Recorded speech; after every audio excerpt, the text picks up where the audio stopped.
What is good, ladies and gentlemen? Welcome to another SK Wealth Academy podcast. Can hyperinflation happen with the US dollar? Now, revisiting this subject, which I have visited before because my opinions have shifted somewhat due to the global economic lockdowns that have been ongoing for the entirety of a year. Before we get started, I just want to mention real quickly, if you would like to learn more about my upcoming SK Wealth Academy launch, please do go visit my new site at malamalama.com/WordPress, and where you can download the fact sheet or the entire curriculum if you would like to learn more about my academy. If you'd like to help contribute to the launch of my academy, then you can also find the link to my GoFundMe campaign, which is ongoing.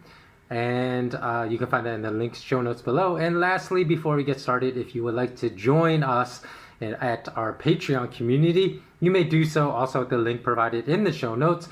And if you become a Patreon, you will receive extra bonus content every single week, as well as 2 to 3 long format bonus podcasts every single month, depending upon your level of membership, which you can find out all about by visiting the links below. So let's get started. Now, I've always answered that hyperinflation with the US dollar is possible and has been possible, but that the more likely scenario would be very significant inflation with periods of even greater purchasing power decline than we've already experienced over the past couple of decades, and very rapid periods of purchasing power decline that exceeds anything that we've experienced up to this point. But I still, have pretty much stuck to my view that up until last year, that a period of hyperinflation, which basically means the currency is going to become worthless, right? Because we've experienced hyperinflation with the Venezuelan bolivar, with the Zimbabwe dollar as of more recent times. At various times, the Ukrainian, I know I always pronounce that currency incorrectly, so I'm not going to attempt to pronounce it, but I know it's spelled Hryvnia, that their currency has experienced borderline hyperinflation, and that in other countries have experienced this massive inflation, like the Indian rupee, the Brazilian real, and even countries which we typically don't think of when we think of rapidly declining purchasing power in currencies. The Australian dollar has been hit pretty hard in recent times as well, which a lot of people are unaware of if you are not Australian or living in Australia. So what has changed since? Well, the reason that I've always been cautious in the past about stating that I believe hyperinflation could happen with the US dollar, which would mean that every financial asset denominated in dollars, including stocks, bonds, and yes, even Bitcoin and cryptocurrencies denominated in US dollars, would become essentially worthless. And the reason I was cautious about stating such a viewpoint was because I did not believe there was a strong likelihood of one of the two conditions necessary for any currency to hyperinflate. And however, as I said, last year changed that. Why? Well, lockdowns pushed enough of us in the world into a state of desperation to make people, and I'm talking billions of people, mad enough to investigate the global monetary system, learn more about its fraudulent and immoral nature, and the immoral nature of the architects that designed the system and are still rigging the system for their benefit and their benefit only today, than I ever imagined would be possible and would be pushed into such a deliberate state, an artificially created state of desperation. And this could trigger the rejection of the oligarchs' money, meaning the US dollar, the euro, the yen, the yuan, the British pound, in turn So this could trigger the rejection of the oligarchs' money in turn for embracing the people's money, which I call the physical gold and physical silver, the people's money, or the people's champ when it comes to money. Secondly, I've heard many people say, well, there's one thing I wanted to clear up that I spoke about in why we can pay attention to developments in India, because India is clearly the testing ground for every initiative of the Great Reset. So I said, if we just follow what's going on in India, we will know what's coming to our nation soon. So, and if you haven't listened to that, go ahead and listen to that, because there's a lot that's happened in India. I think that unless you're living in India, or like I said, you're an Indian American or Indian Canadian or Indian Brazilian, just Indian living in another nation, you probably are unaware of a lot of the developments that have happened within the past 6 years or so in India that's really serving as a harbinger for what is coming to our nations. Now, I've heard one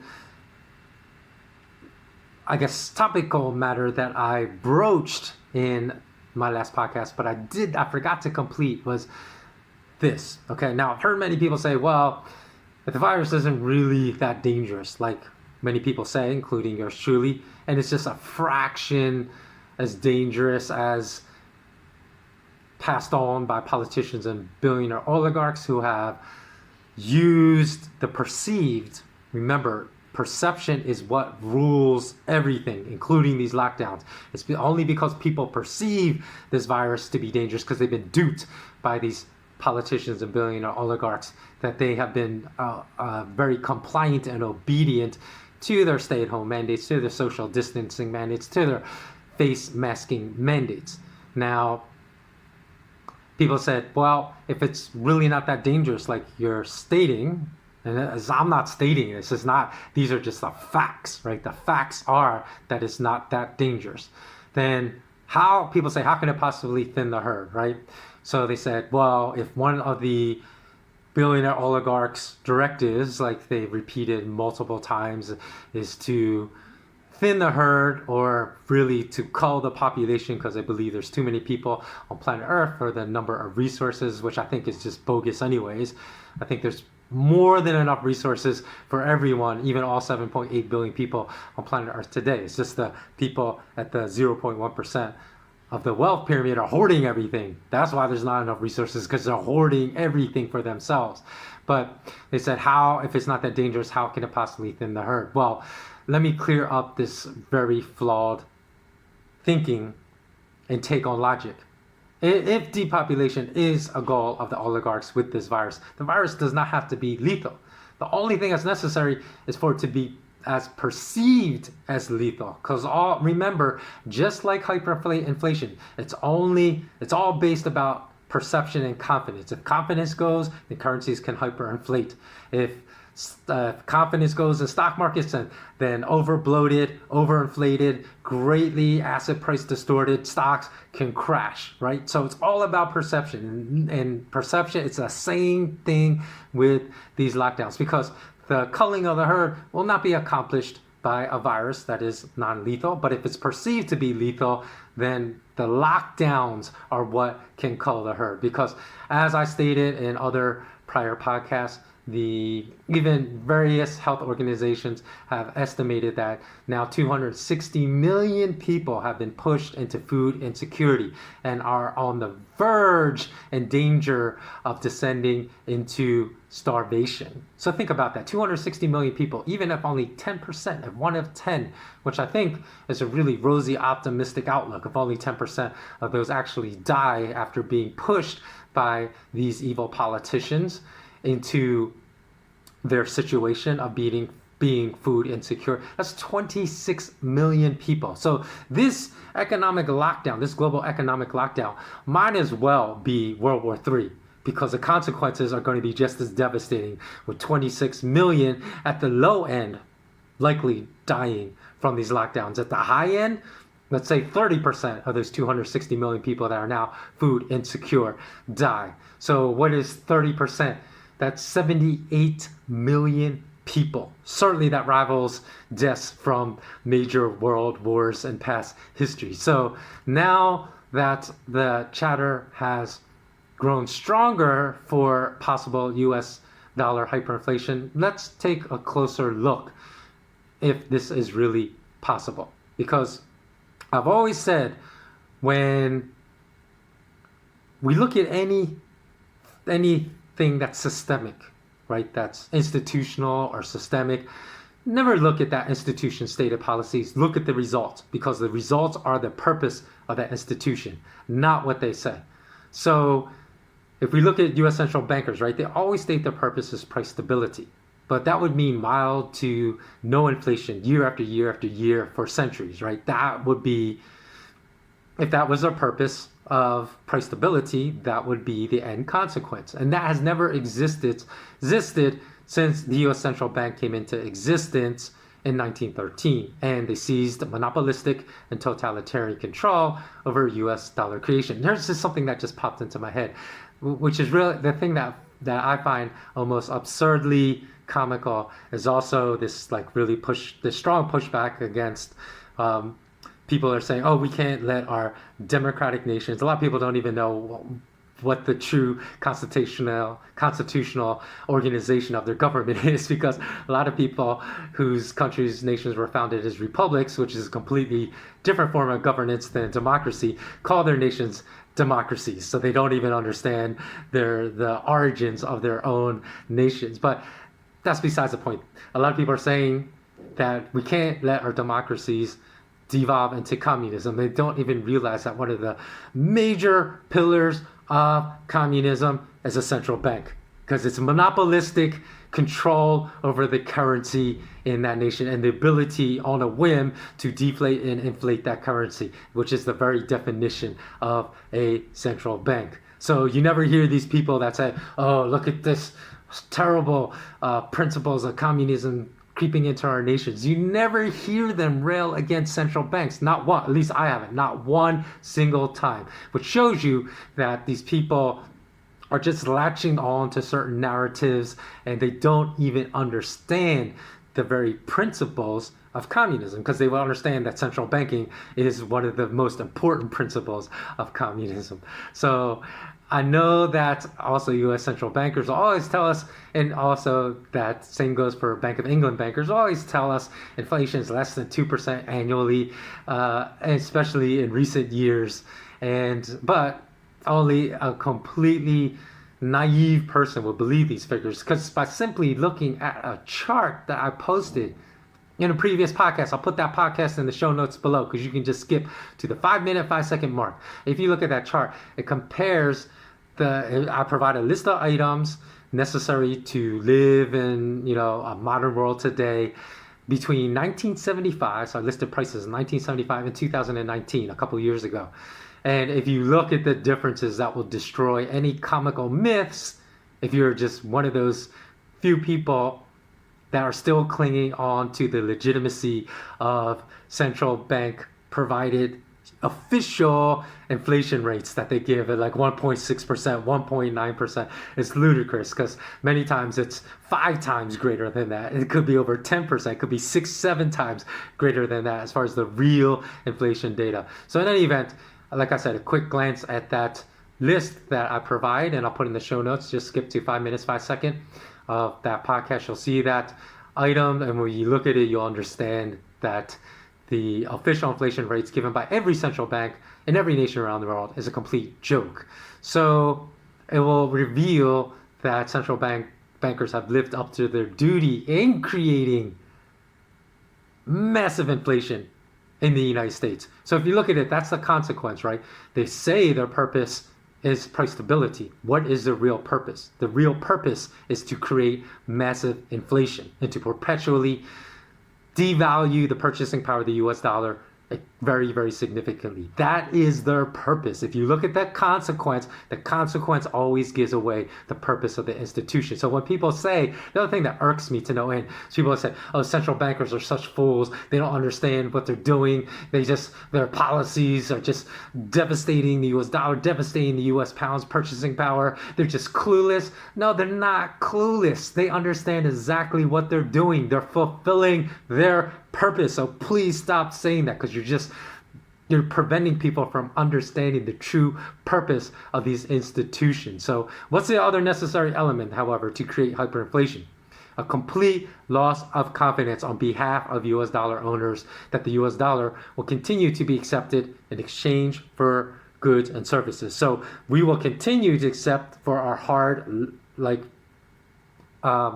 for our hard-earned money, or for the product of our labor, will continue to accept dollars in America and possibly other nations around the world, as long as we believe we can use those dollars in exchange for goods and services. But the moment that that disappears, then that gives rise to the conditions that can bring on the rapid onset of hyperinflation. Now, I've always believed that bankers and seasoned control the narratives about money in school classrooms, as well as in most media channels. And this is in school classrooms at every level.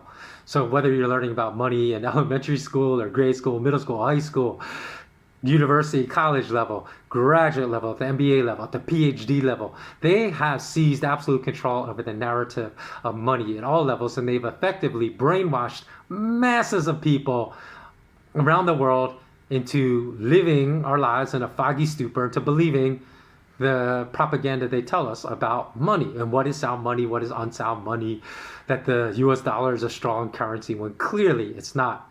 So it was only 2 years ago, in fact, that I spoke to at least half a dozen American expats I encountered living here in Asia that were still referring to the US dollar as the king of all currencies. Hey, I'm never going to get rid of my US dollars because it will always be the strongest currency in the entire world, which is an extremely foolish take, that it will always remain a strong currency, because it hasn't been a strong currency during any of our lifetimes, unless you're a vampire and are, were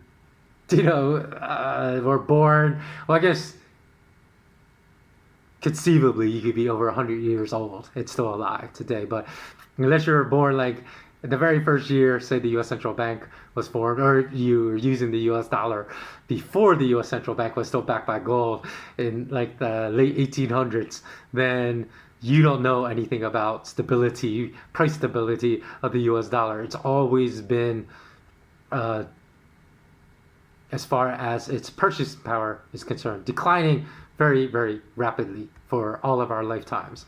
And so besides getting us to adopt the use of unsound currencies and a global currency system that the architects have rigged to give themselves unfair advantages, in which they are starting every 100-meter wealth building race at meter number 99, while the rich, even the rich, are starting at meter 0, because I only consider the architects and their friends like the 0.1% of the wealthiest. So you can still be rich and not part of their club.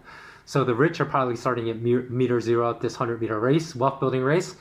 The oligarchs and the architects of this monetary system, and remember, again, the very purpose of the system can be derived from observing the consequences. What are the consequences? They've been able to hoard all the wealth. So obviously, the very purpose of this global monetary system is to funnel all the wealth to the architects of this system.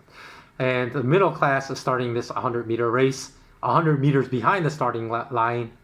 And the poor is starting the race 1,000 meters behind the starting line. So the greatest deception, perhaps, that the ruling oligarchy may have achieved is in convincing us that we have no power to defeat any of their nefarious plots executed against our best interests, including the global monetary system, and which is a fiat currency system. So in order for hyperinflation to occur, I once believed that anyone using a currency that may be subject to hyperinflation must realize they have power over this global currency system, that they must not just accept this currency because we've been ordered by the central bankers to accept this currency in a monopolistic nature as the only currency we can ever use to exchange for goods and services in our nation, right? I always thought, okay, that it's going to be very hard for people to realize that we have power of this system. All we need to do to reject is to reject a currency, and then it will cause that currency to become worthless, right?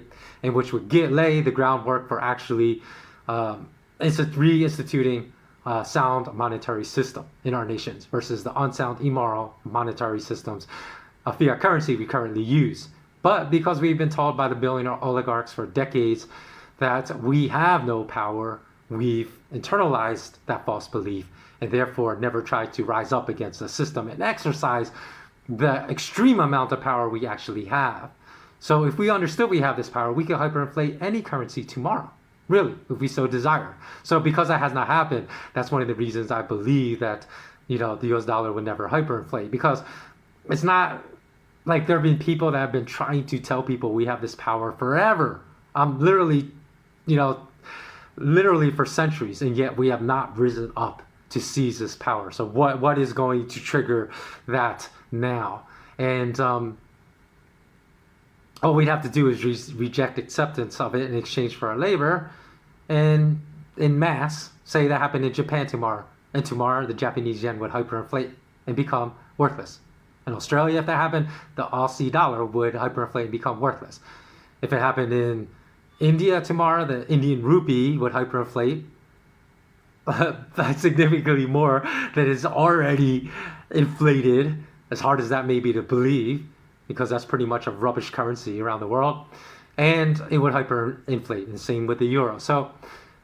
But here's a reason why I think the US dollar could be subject to hyperinflation as a real possibility, because I realize we don't have to violate this illusion to achieve this goal, this illusion we have no power. We don't have to cross the Rubicon, that barrier, and break through to the other side of reality to really affect hyperinflation, or as it's called in acting, the fourth wall.